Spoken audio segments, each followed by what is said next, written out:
We made it to the Hearst Castle. Wait. And we're here to explore and do some great things. We're going to be exploring the upper rooms in the Hearst Castle today. And we got here during Thanksgiving weekend, and it's around, our tour starts at 9:20. So if you're coming to the Hearst Castle and you got to use the restroom, they have porta potties. They don't have actual restrooms inside the state building here, the state park building, but all of these are here for you. They have wheelchair access as well in case if you need them. And then just make sure you don't cover the barcode. You need to be there by 9:15, okay? Okay, thank you. Have a Appreciate nice it. day. You're welcome. All right, so we just checked into ticket sales. We got our little wristbands for our tour. If you want to do some shopping, the Hearst Castle State Park has a lovely shop. And they have a Starbucks for coffee and food if you get hungry in the morning.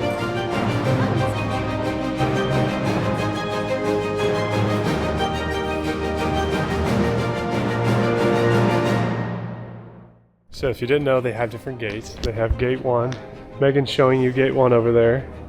That's for the main rooms, the big ones and everything. And then we're going to gate 3 where they have the upstairs, the suites, and the other good stuff. Thank you. Good Thanksgiving.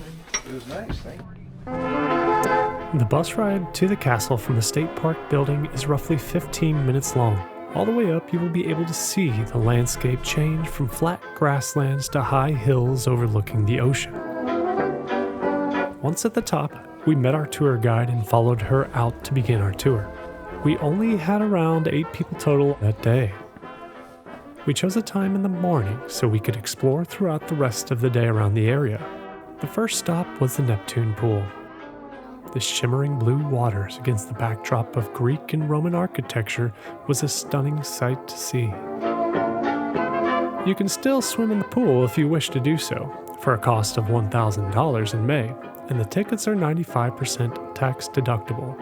At the age of 10, William was introduced to Europe, art, and historic architecture by his mother. His father was always busy with cattle ranching, mining, and other businesses he owned, so William's mother kept him busy traveling. At first, there was no thought of a castle being built on top of the mountain. Instead, Mr. Hearst was going to build a bungalow in a Spanish Revival style. But after inspiration from the grandeur of European castles, cathedrals, and ancient ruins, particularly those in Spain and Italy, he decided to build a castle.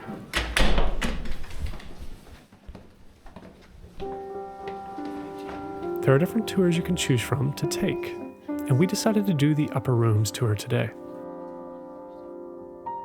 Upon entering the first room, we were met with statues, small jade lamps, and medieval ceilings. Much of what is seen was collected by Mr. Hearst after World War I at auctions. If he was missing something or could not buy it, he had it made specifically for his castle. Throughout the tour, you will be walking on carpet. This is to protect the original flooring and keep it preserved. Many of the ceilings you will see came directly from massive homes and castles in Europe. Even the mantels for the fireplaces were imported from castles overseas.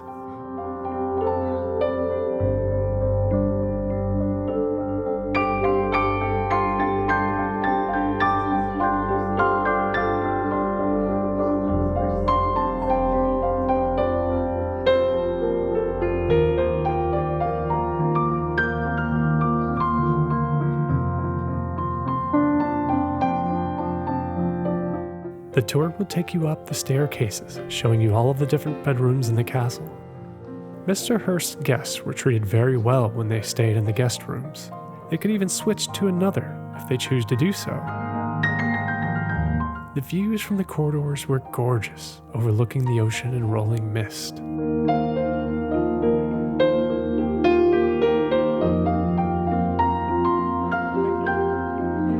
Soon we entered the library, where thousands of books were held. The oldest book was from the 17th century, but the oldest items were not the books, but the ancient Greek vases on display. When Hearst hosted events at the castle, Harpo Marx and Marion Davies would move furniture out of the way and would do acrobatics down the length of the room.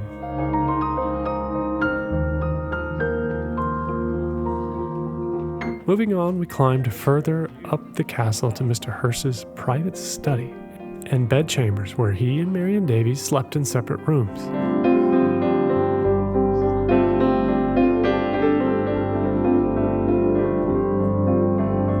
As you can see, the bathrooms had all the modern amenities one would need and were very large.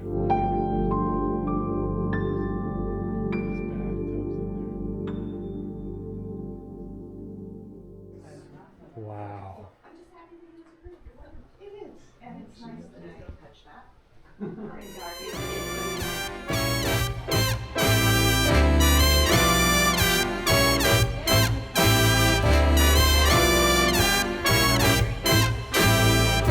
Marion Davies' suite was referred to as the Gothic suite of the castle and had many of the same paintings and artwork from the Renaissance age.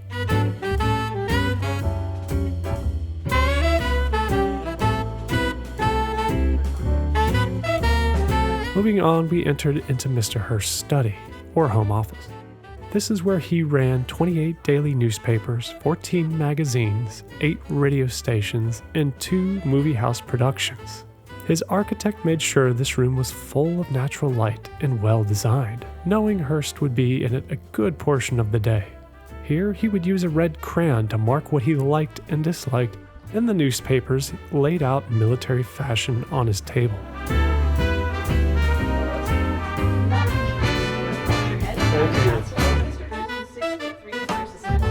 Soon, we made it to the Celestial Suite, a design created by Hearst's architect Julia Morgan, the highest in the castle sitting below the bell tower.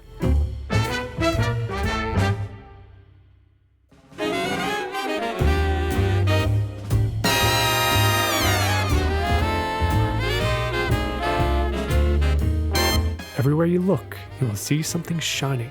Most always, it is made out of gold.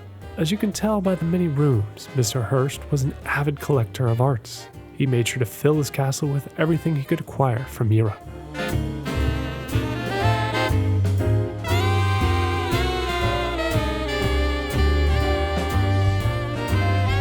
If you were wondering, there is an elevator, but it is not reliable.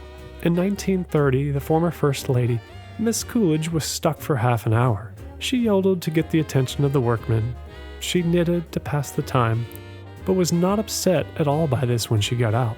She was more upset by the fact that Calvin did not notice her absence.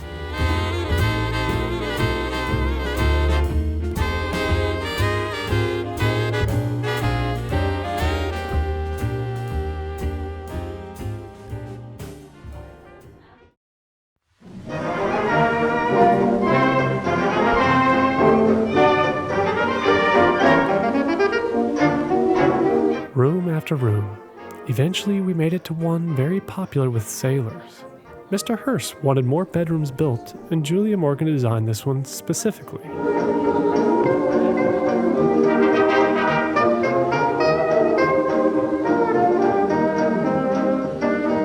The main reason sailors liked it is because of the small stairs leading to the bed with the rope, and the 17th century ceiling and painting of Neptune telling his sea wife about a major storm.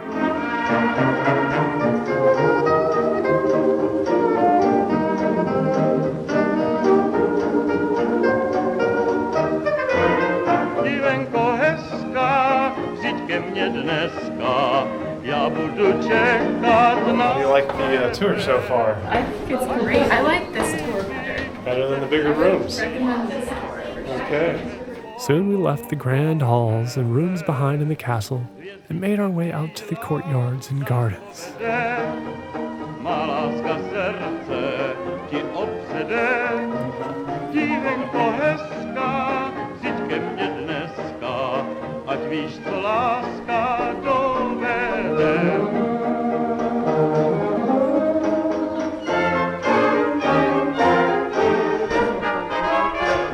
We walked around until we came to the Roman pool. Inside there are copies of statues Hearst had created sitting around his 10-foot deep pool. The pool was heated when people would go swimming. It was covered with around 15 million mosaic tiles, and some are made out of 24-karat gold protected by a thin layer of glass. How do you like the pool room? I love it.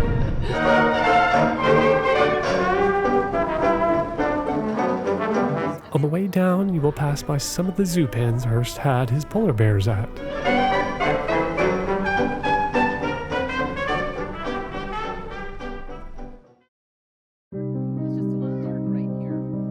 The Twilight Tour. Oh, can you imagine being here back in the day? Megan and I liked the first tour so much we decided to come back for the nighttime tour. It covers more rooms than the Grand Room Tour during the day and gives you a little more behind the scenes.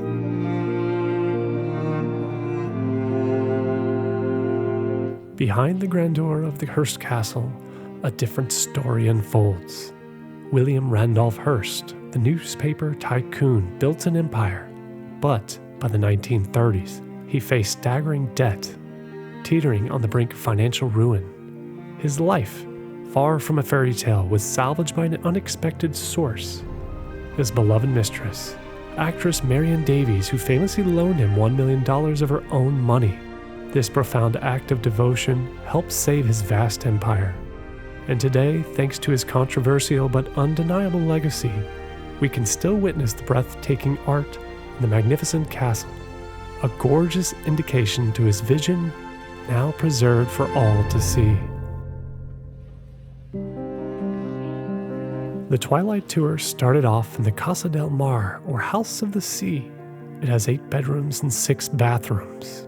The bedrooms and bathrooms are all very spacious and have much of the same awe effect as the main castle.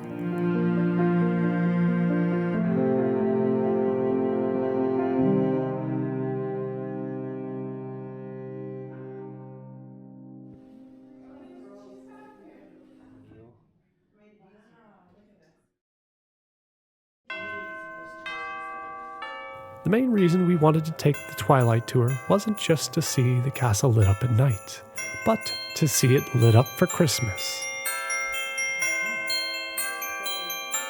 All throughout the rooms, there are small decorations for Christmas in the guest house.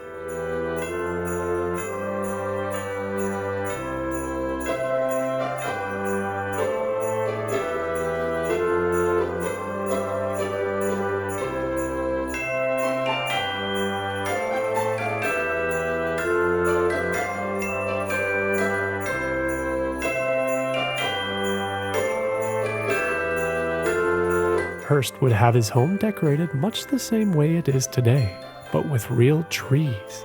These trees were not cut down on his property, but from another and brought into the castle by servants and ranch hands. On the inside, large fake trees sit where the real ones would have sat. On either side of the Casa Grande, there was a tree that would have gifts for the girls and another where there would be gifts for the boys. The tapestries you see hanging up are from the 16th and 18th centuries. These tapestries depict scenes from classical mythologies, religious narratives, or grand historical allegories, which were popular subjects for the high-status European textile art. There was even a Gregorian chant book on one of the tables, with wheels because it was so big. Moving on, we entered into the main dining hall. Here, Hearst would usually have parties of 20 to 24 people normally, but on large occasions have 75. Now, descendants who are related with the same last name can schedule catered dinners here. His descendants are also allowed to swim the pools whenever they wish. In 1957, the Hearst Corporation donated the castle to the state. This was because of the immense and ongoing cost of maintaining the property. After the dining hall, we made our way into the kitchen and prep area. Here we could see the vast array of space used to make all of the meals. The tables in the middle were warming tables with copper pipes running underneath to keep the food warm. The tables were made out of a material called Monel, which is an upgrade from stainless steel because it outperforms it with corrosion resistance, high strength, and toughness. Mr. Hearst even had a beer tap in the kitchen. where anyone could come down, fill up a glass, and enjoy. He had his hard liquor locked up in a vault where no one could access it. He always made sure no one was overly intoxicated and made sure all of his guests would drink around the same amount of water. If you were a guest of Hearst, you had to attend everything planned out on the schedule for the day. The only way to get out of going to dinner or an event, you would need to have a sick note from the doctor.